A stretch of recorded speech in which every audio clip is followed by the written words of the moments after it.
Montana Territory, January 1882. The wind howled like a wounded animal as snow buried the high plains in a white, suffocating silence. Brielle Thatcher gripped the reins of her freezing mare, her gloved hands stiff with cold, her cheeks raw from the biting air. Her coat was soaked through, scarf frozen stiff against her jaw. She could barely see past the curtain of snow, but she had to keep moving. The last town, Twin Ridge, had turned her away. The innkeeper hadn't even opened the door all the way. No rooms. "Best head on," he'd said, then shut the door in her face without another look. She had not begged. Not even when her knees nearly buckled in the snow. She had only turned back to her horse, swallowing her pride, and kept riding. She would find shelter somewhere. She had to. Her fingers were numb. Her lips cracked, trembling. The storm had thickened around her, and every mile felt like 10. The wind cut through her like sharpened glass. Then, through the blur of snow, she saw it light. A faint glow through the storm, flickering between gusts. A barn. Her heart kicked hard. She pressed her heels to the mare's sides and guided her toward it. The barn doors were closed, but smoke curled from a chimney in the house nearby.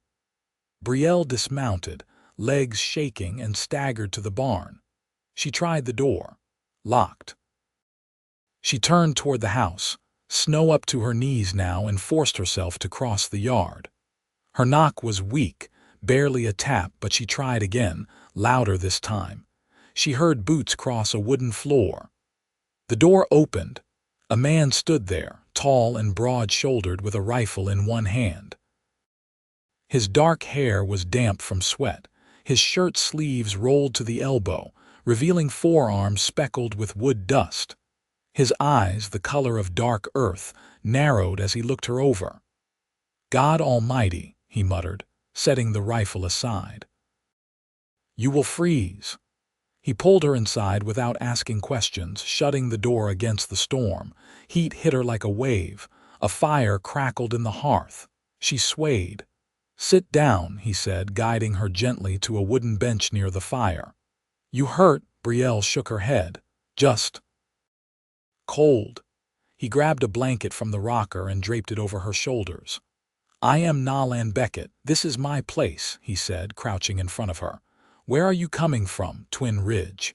"They turned me away," she said, voice brittle. "Said there were no rooms." Nalan's jaw tightened. "Figures?" "I am not looking for charity," she said quickly. "I can work." He tilted his head. "I did not ask if you could." For a long moment neither of them spoke. The fire popped. The wind screamed outside. He stood. "The house is small, only one room. But the barn's warm and the horses will not mind the company. I will get it ready." Brielle looked up at him, eyes wide. "You would let me stay? It is a death sentence out there." He grabbed his coat from the peg. "I will not let anyone die on my land."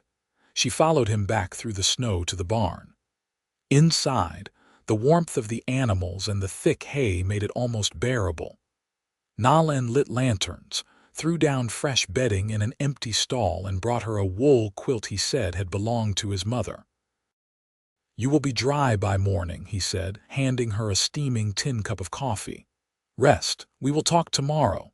She sat on the hay, hands wrapped around the cup. "Thank you." He paused at the door, his eyes lingering on her face. "Brielle right?" She nodded. "I have lived out here a long time. Folks do not always help each other the way they should. That does not sit right with me." With that, he left. She stayed awake long after the lanterns dimmed, listening to the quiet snuffling of horses and the storm outside. Her body thawed slowly, her mind even slower. She had not felt safe in months, not since Colorado, not since she got out. She pulled the quilt tighter and closed her eyes. The next morning, the storm had passed. Sunlight spilled through cracks in the barn wall like gold threads. Brielle stepped outside, boots crunching the new snow. Nalan was chopping wood behind the house, his shirt damp with sweat despite the cold. He looked up when he saw her. "You hungry?" She nodded. Inside, he poured her a tin plate of beans and fried potatoes. They sat at the table across from each other. He did not press her with questions. Just let her eat. Afterward, she helped him tend the horses. She moved with quiet efficiency, her hands sure. Nolan noticed. You know your way around a stable. My father was a farrier, she said. Taught me before he passed. He nodded. You plan to keep traveling? I do not know yet, she admitted. I was headed north, maybe into Canada, away from everything. He did not ask what everything meant. You can stay a while if you want, he said after a pause. No cost. Just help with the animals. She looked at him then, really looked. He was not like the men who had tried to take from her when she had nothing left.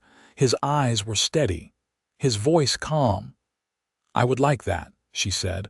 Over the next few days, they fell into a rhythm. They fed the horses together before sunrise, chopped wood, fixed a broken hinge on the barn door. She told him little things, how she liked the smell of cedar, how she used to play the fiddle before it broke. He told her he had lived alone since his father died 5 years ago. No brothers, no wife. Just never found the right person, he said with a shrug. One evening they sat on a bench outside the barn, watching the sun drop behind the hills. Do you miss it? She asked. Company, I mean. He glanced at her. I did, not lately. She turned her face toward his, heart thudding. The wind stirred her hair across her cheek. He reached and tucked it behind her ear, his fingers warm against her skin. Brielle, he said, voice low. You are not just passing through anymore, are you? She shook her head. I think I stopped running the minute you opened that door. He looked at her for a long time, then leaned forward and kissed her. It was soft, unhurried, but it made her heart leap. Inside, the barn was quiet. Outside, the stars blinked cold and bright. And for the first time in a long time, Brielle did not feel like she had to go anywhere at all. The days lengthened in their quiet way, as February uncurled its fingers over the prairie, and the snow turned soft underfoot.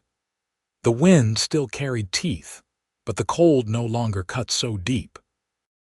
Brielle rose before the sun, tying her hair back with a strip of muslin Nolan found in an old chest. She wore a pair of men's boots he'd said were too tight for him, but fit her well enough when double-socked. That morning, she found him in the lean-to, sharpening a draw knife against a whetstone. He was working on a new yoke, his hands steady under the pale light. She watched him for a moment before stepping close. There's a split in the grain, she said, brushing snow off the edge of the beam. Near the end. Could give under pressure. He nodded once, eyes flicking to the crack she'd spotted. Good eye. I'll cut another. She moved to the far wall and began sorting through the hand tools. I used to help my uncle build stalls. He'd always say, wood tells you what it wants if you listen close enough. You got people still living, none I keep in touch with. He didn't press.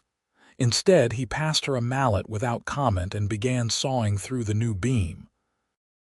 Later, after the midday meal, they worked in the pasture mending the fence at the south line. The horses grazed nearby, their coats thick and tails swishing idly. Nolan held the post steady as she drove in the wedge, her breath pluming in the cold air. You've done this before, he said as she stepped back to wipe her brow. I've done most things a man might be expected to do, she said. Turns out, hunger doesn't care what work's considered proper. He gave a low grunt of understanding, adjusting his gloves. I reckon it doesn't. She hesitated before asking, what happened to your mother's quilt? He glanced over, surprised. You knew it was hers, the stitching. It's hand-done but careful. There's pride in it. He leaned his arms on the fence rail. She made that the winter pa took ill. Said still hands made for a restless mind. Is she buried nearby? Up near the cottonwoods. Just her and him. I keep the markers clean come spring. Brielle nodded and glanced toward the slope behind the barn where snow draped the hill in muffled folds. She didn't speak again until they returned to the house. That evening she sat at the table sewing a patch onto one of his work shirts. The fire cracked comfortably, and Nolan sat opposite, carving the handle of a new hay fork. "You plan to stay through planting?" he asked without looking up. "I haven't decided." He set the handle down. "There's room here, not just in the house." Her needle paused mid-stitch. "I'd never ask something of you you weren't ready to give," he added. "I know that." She met his eyes. The firelight painted his face in soft gold, his features worn but steady. She folded the shirt and laid it on the bench beside her. "You mind if I read?" she asked. He gestured toward the narrow shelf by the hearth. "Take your pick." "Not many, but they're well worn." She chose a book of sermons, not for the words but for the pressed flowers marking its pages. She turned one over gently. "Your mother again," he nodded. "She'd press one each Sunday, no matter the season. Said even winter blooms if you know where to look." Brielle closed the book and held it in her lap. "You know," she said softly, "I used to think quiet meant danger." That silence was the breath before a blow. "I don't want silence to mean that for you anymore." She looked at him then, really looked, and he didn't look away. Not when she stood, not when she crossed the room, not when she took his hand in both of hers. "I'm not ready to leave," she said.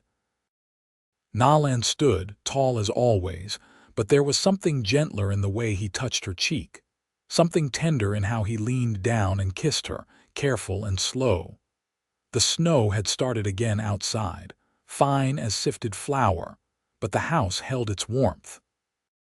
And in the hush between heartbeats they stood together, holding something fragile and whole between them. Neither spoke again that night. They didn't need to. The first calf came early, a red heifer born in the hush before dawn, slick with afterbirth and trembling against the hay.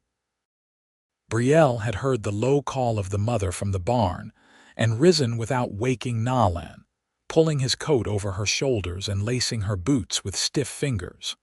She didn't wait for light. The calf was breech, its hind legs straining against the world, and the cow was already laboring hard when she knelt beside her. She worked quiet, firm, guiding the legs, murmuring soft nonsense to soothe herself as much as the animal. When the calf slid free, she wrapped it in a wool sack and rubbed until it kicked against her. By the time Nalan stepped into the barn, carrying a lantern and still half-dressed, the calf was already nursing. "You didn't wake me," he said, voice rough with sleep. "You were tired." He looked from her to the calf, then back again. "You saved it. Didn't want to lose the seasons first," she said, brushing straw from her knees. Seemed like a bad omen. He didn't answer, just set the lantern down and helped her to her feet. His hand lingered on her back, warm through the coat. They watched the calf for a while, its legs still unsteady, the cow licking its damp hide with slow devotion. Later that day, when the snow had melted into slush and the ground thawed just enough to make walking a chore, Nalan took her to the far ridge. He carried a small tin box wrapped in oilcloth under one arm. She didn't ask what was in it. They walked in silence, the wind tugging at their sleeves. "My father homesteaded here," he said once they reached the rise. "Built the cabin with his own hands, planted the cottonwoods himself. They look old. They are." He stopped near the biggest tree where two wooden markers leaned beneath its shade. He crouched and brushed away the fallen twigs from one of them, then unwrapped the box. Inside were marigold seeds, dried and curled like tiny commas. He scattered them at the base of the marker, then pressed his palm to the earth. "She liked yellow best," he said. Brielle didn't speak. She only knelt beside him, her hand finding his without effort. That night she asked if he'd ever been away from Montana. "Once," he said, folding his shirt and placing it on the shelf. "To Wyoming, for lumber. I was 15. Slept under the stars both ways. Didn't like towns. They made me feel like I was always in someone's way." She nodded. That's how I felt in cities, like the ground never quite held. They lay in the dark, the fire a faint glow against the wall. She turned toward him, her hand resting on his chest. I used to think staying meant giving something up, she said. And now it feels like I've finally stopped floating. He pressed a kiss to her brow, no words needed. Come March, the stream behind the pasture began to run again, its ice cracking and flowing over smooth stones. Brielle stood at its edge one morning, watching the water churn, her hair braided tight against the wind. Nalin joined her, holding a small basket filled with 2 rods and a coil of line. I'll teach you to fish if you want. I know how. You do? My uncle taught me with a willow branch and a nail. I caught 4 trout that day and thought I'd found my calling. He grinned. Well then, let's see if you still have the touch. They spent the afternoon on the bank, boots in the mud, lines cast into the current. She caught 3. He caught none. She didn't gloat, but the look she gave him when she strung the 3rd trout said enough. They ate them that night, pan-fried with a little salt and wild onion. After supper, Nalin pulled out a lopsided wooden box and slid it across the table. I made this, he said. Wanted you to have it. She opened it to find a fiddle, the wood warm and raw, its body rough but lovingly shaped. The strings were new, the bow tight. I know it's not perfect, he began. She touched the bridge, then lifted the bow, testing the weight. You remembered, she said, voice catching. I remember everything you say. She ran her fingers along the neck, then stood and tucked it under her chin. The first note was thin, but the second rang true. She closed her eyes and played something soft and slow, a tune he didn't recognize. When she opened her eyes again, he was watching her like he hadn't taken a full breath since she began. I could stay, she said, lowering the fiddle. You already have, he answered. Outside, the wind moved through the cottonwoods, carrying the last of the winter's breath away. Inside, the fire danced quietly.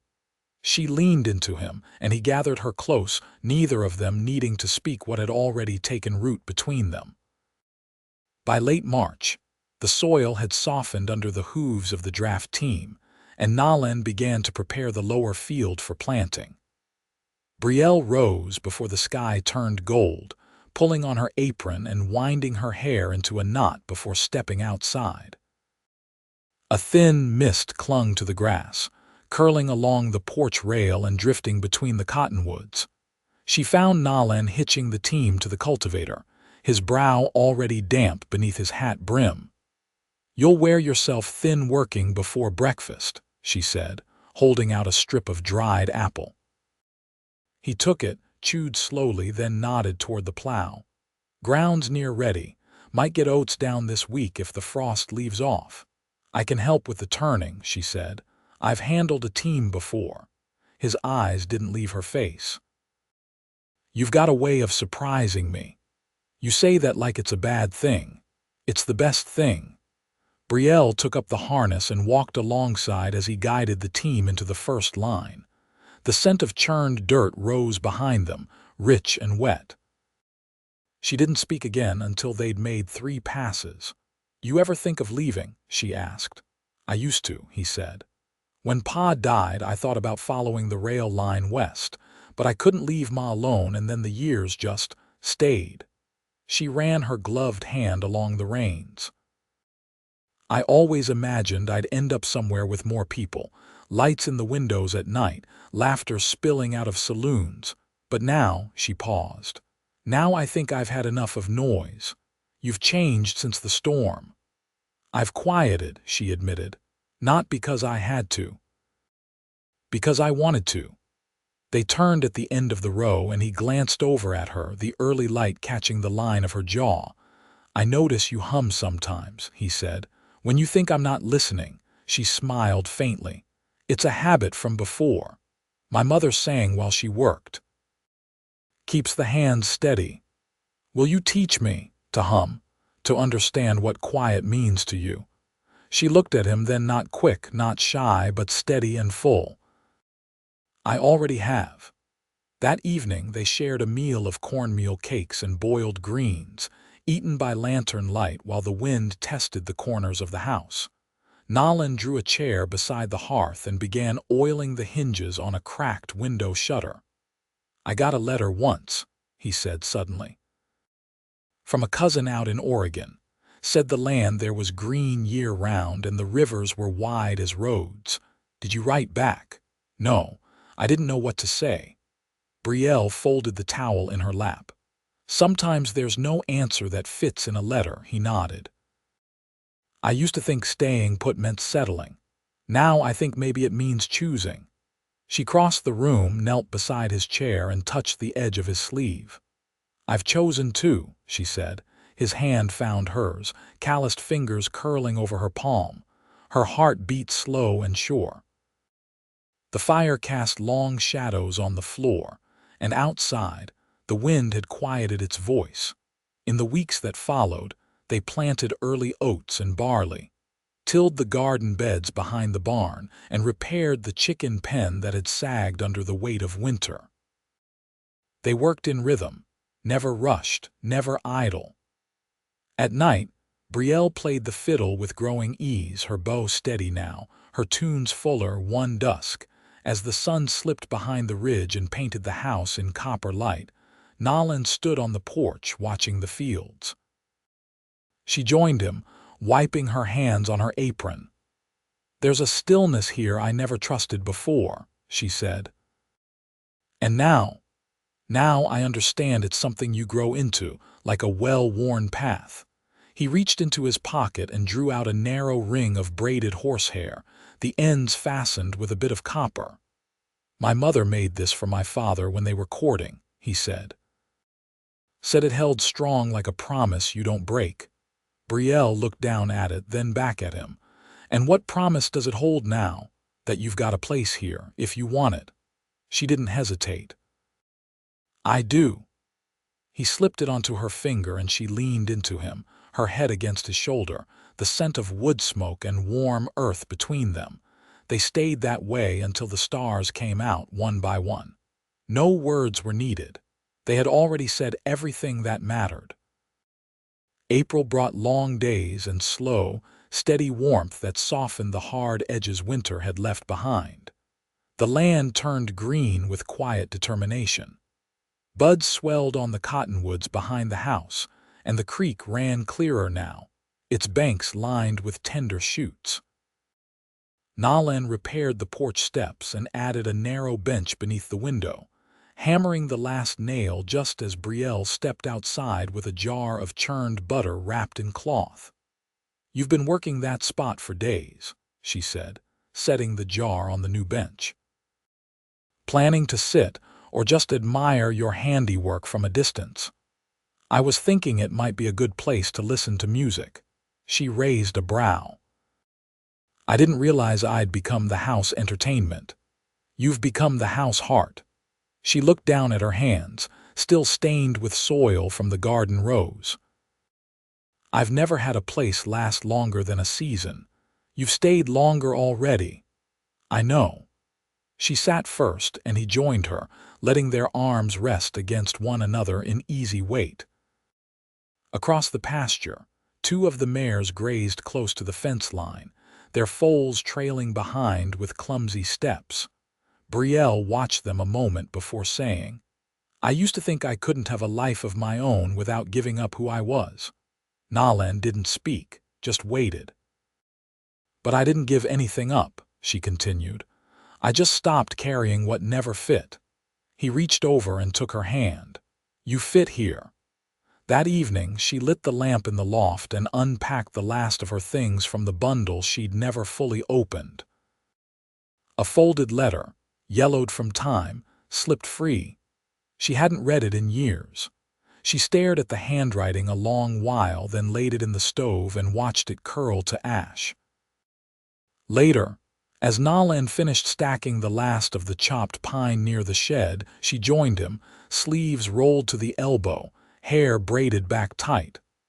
"I've been thinking," she said, wiping her brow. The old chicken house, if we patch the roof and fix the door, we could keep a few goats. He leaned on his axe handle. You planning to keep me busy into next winter? I'd hate to see you idle. He laughed, short and warm. Then we'll do it. You're not just agreeing because I'm the one asking. I'm agreeing because you're the one beside me. That night, she tucked the fiddle beneath her chin and played a tune neither of them knew the name of. Nalan sat near the fire, boots off, legs stretched out, listening with closed eyes. When the last note faded, he opened them and said, I want to marry you. She lowered the fiddle. You just say it like that. I've been thinking it since you saved that calf. You're not asking for duty's sake. I'm asking because I can't imagine drawing breath without wanting to share it with you. She crossed to him, set the fiddle aside, and took his face in her hands. Then say it again, proper this time. He stood, reached into the pocket of his shirt and drew out a slender band of hammered brass. Will you marry me, Brielle Thatcher, and stay on this land with me for all the seasons to come? She nodded, voice thick. Yes. I will.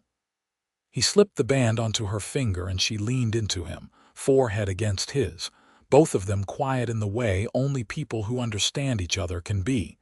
They were married the next week. Nalan carved a simple arch out of weathered cedar and set it beside the cottonwoods. The preacher from Red Bluff rode in the morning of the ceremony, tying his horse beside the barn and keeping his questions to himself. They stood beneath the arch as the wind moved through the high branches, and he spoke the words with a gravity that felt like stone laid into earth. Brielle wore a dress she'd sewn from muslin, and lace Nalan had bartered for at the winter market. Her hands didn't shake as she held his. Her eyes were dry. She didn't need the past to come with her. She had built something new, something strong. They said their vows with hearts wide open, and when she kissed him, it was slow, sure, and without fear. They danced that night in the barn, just the two of them, feet scuffing the hay-strewn floor, the fiddle resting silent nearby. He held her close, his breath steady against her neck. I never needed a town, he whispered. I just needed you. She smiled against his collar. Then you'll have me every day. And he did. The seasons turned. The oats sprouted fast and strong. The goats came, 2 small nannies bought from a neighbor's cousin. Brielle built a milking bench herself, and Nalan fashioned a butter mold shaped like a pine cone. In summer, they built a new stall for the foals born in June. In autumn, she planted garlic along the edge of the house and dried herbs on hooks in the kitchen. At night, they lay together with the windows open, listening to owls and wind. The first frost came in October, crisp and sharp. Nalan brought her a wool shawl dyed with walnut bark, and she draped it over her shoulders as they stood on the porch, watching the breath rise from the horses. They didn't leave. They never needed to. The land held them without question, and they held each other the same way. On the first day of the next spring, Nalan carved their initials into the post of the porch bench. Brielle watched him from the garden, hands deep in fresh, turned soil. When he finished, she came to stand beside him, her hand sliding into his. He kissed her temple. And that was the life they shared. Nothing grand, nothing loud. Just roots deep in earth, love grown honest, and days filled with quiet that finally felt like peace.